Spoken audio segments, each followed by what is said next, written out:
에 있어 필수적인 감정 노동의 종류와 그 직업군들에 대하여 알아보았습니다. 언제까지 가지고 갈 수 없는 문제이기에 이번 시간에는 그 해소 방안과 구체적 방법에 관하여 이야기해 보고자 합니다. 고용노동부는 감정노동 종사자 건강보호 핸드북을 발간하여 빠른 업무 처리와 종사자를 보호하는 훈련이 필요하다는 것을 알리고 있습니다. 그 한 예로 감정노동자가 가장 많은 서비스업에서 사용할 수 있는 대체 매뉴얼을 그림으로 도표화한 것을 지금 보게 되실 표입니다. 표상의 코드 블랙과 코드 그레이는 예시로 대면 업무와 비대면 업무 영업장의 상황을 고려하여 각 현장에 맞도록 수정 보완한다면 종사원의 정신적 충격을 미리 예방할 수 있다고 작가는 주장합니다. 표의 자세한 내용은 진상 고객 갑시가 등장했다. 감정노동 보호 매뉴얼 윤서영 2019년도에 발행한 책에서 차용하였다고 밝히고 있습니다. 그렇다면 코드별로 자세하게 설명한 부분에 대하여 알아보죠. 코드 블랙은 대면 영업장에서의 사내 불만 고객이 있는 사례로 경찰의 도움까지 필요한 경우를 이야기합니다.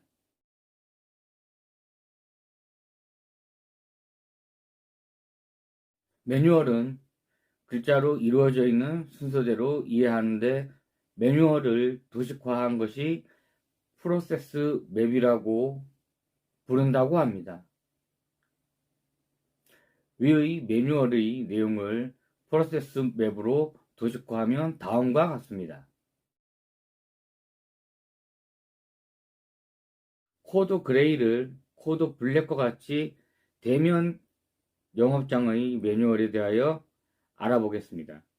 코드 그레이는 회사 내에서 해결 가능한 것을 전제로 하고 작성되었다고 합니다. 코드 블랙이 경찰의 개입이 있었다면 코드 그레이는 공권력의 개입 없이 처리하는 과정이란 이야기죠.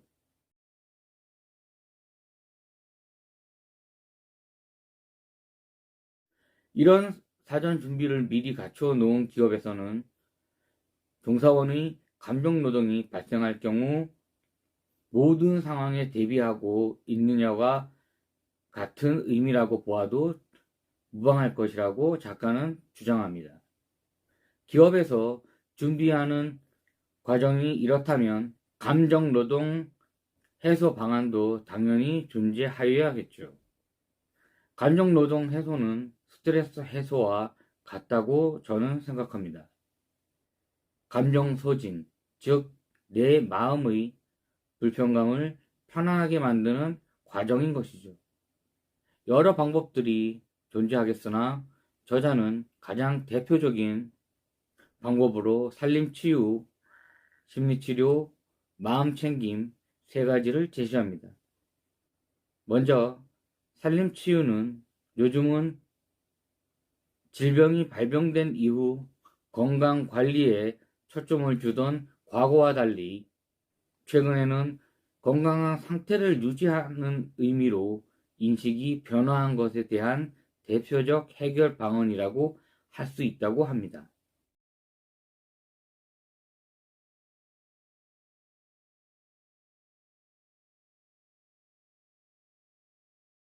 자연에서 제공하는 쾌적함과 피톤치도 등의 자연 성분이 자율신경계와 면역 기능에 긍정적인 영향을 미친다는 사실이 알려지면서 감정노동 해소 방안으로 떠오른 것이죠.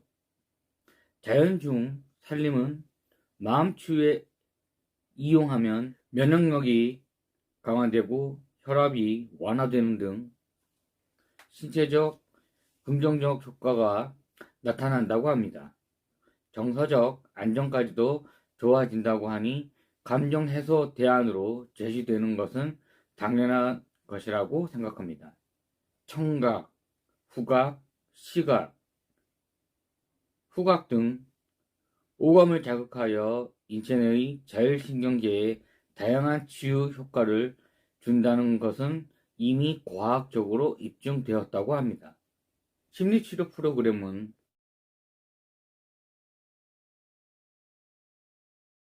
누구나 정신질환에 걸린다고 대부분의 사람이 공감하지만 정신질환자는 위험하다라는 사실에는 공감과는 달리 거의 혐오와 그런 일은 인간이 태어나면 반드시 죽는다는 식의 인식보다도 더 강하게 인식되어 있다고 작가는 이야기합니다.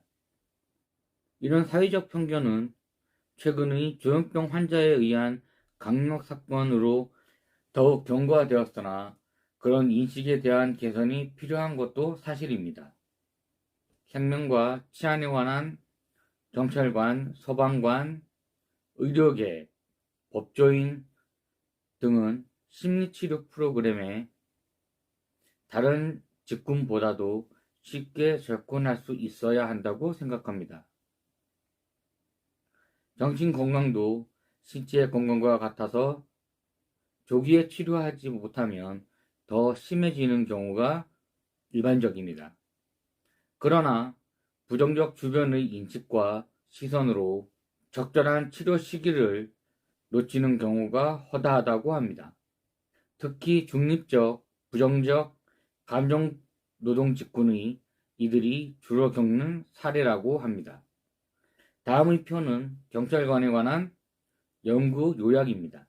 고객센터 상담사나 항공사 승무원과 같은 감정 노동이 강한 직군에 사내 심리 상담사를 고용하는 경우가 늘어나고 있다고 합니다. 하지만 기업에서는 높은 연봉에 고용한 상담사에게 직무로 인한 상담만을 요구하는데 문제는 정사원의 개인적 스트레스와 직무 스트레스와의 구분이 불가능하다는 딜레마가 존재한다는 사실입니다. 그러므로 기업에서 근무하는 심리 상담사를 위한 기준이 필요하다고 저자는 제안합니다. 유발된 정신장애가 직무로 인한 것인지 개인적인 원인인지 판단하기 힘들다는 것이죠. 같은 감정 노동에 노출되더라도 사람마다 여러 요인으로 정신장애가 발생할 수도 있고 그렇지 않을 수도 있다는 것이 그것을 증명합니다. 개인적으로 기업의 존재 목적은 무한한 수익을 추구하는 것이지만 장기적으로 본다면 당장 지금의 심리 상담사의 임금의 계산보다는 장기적 관점에서 직무와 개인의 감정 스트레스 구분 없이 심리 상담을 제공하는 것이 더 큰 이득이라 생각합니다. 만약 AI를 사람 대신 고용한다면 불평 없이 일은 하지만 현장의 당신과 상관의 뒷담화를 못 갈 우려가 높습니다. 이렇듯 우리는 아직 기술은 발전하고 있지만 아직까지도 그 기술을 개발하고 연구하며 적용하는데 시간이 걸릴 뿐만 아니라 그것을 만들고 이용하는 것도 바로 우리 인간이라는 것을 잊지 말아야 합니다. 다음으로 마음 챙김을 제안합니다. 마음 챙김은 현재 경험하는 감각, 감정, 생각을 아무런 판단이나 집착 없이 있는 그대로로 받아들이는 것을 의미합니다. 마음 챙김 명상은 우울증, 외상 후 스트레스 장애, 불안장애, 사회공포증, 약물 남용 등 정신적 장애뿐만 아니라 암, 만성통증, 심장질환 등 신체적 질병 치료에도 긍정적 효과가 있다는 사실이 이미 입증되었다고 하네요. 마음 챙김은 명상으로 쉽게 접근할 수 있다고 합니다.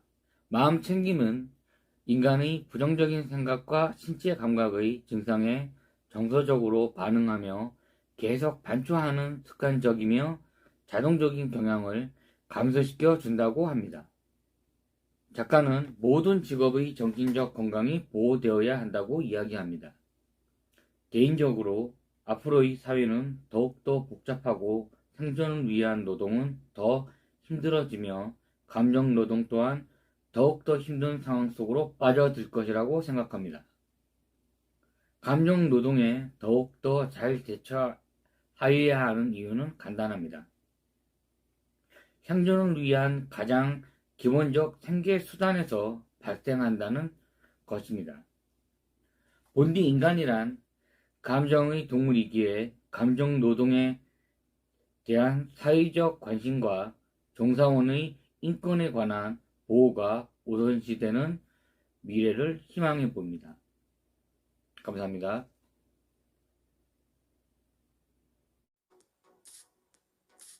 2023년 새로 시행되는 산업안전보건법의 내용을 살펴보겠습니다. 안전관리자 선임 기준이 강화됩니다. 사고 재해율 사망 만인율이 높은 업종인 섬유제품 제조업, 산업용 기계 및 장비 수리업, 환경 정화 및 보건업, 운수 및 창고업, 폐기물 수집, 운반, 처리 및 원료 재생업에 해당하는 사업장에서 상시 근로자 수가 500명 이상인 경우 2명의 안전관리자를 선임해야 합니다. 휴게시설의 설치와 관리 기준의 적용 대상이 확대됩니다. 2023년부터 상시 근로자 20명 이상을 사용하는 사업장에서는 휴게실을 설치해야 합니다. 또한 전화상담원, 돌봄 서비스 종사원, 텔레마케터, 배달원, 청소원 및 환경미화원, 아파트 경비원, 건물 경비원을 2명 이상 상시 고용한 사업장은 상시 근로자가 10명 이상인 경우에도 휴게실을 설치해야 합니다.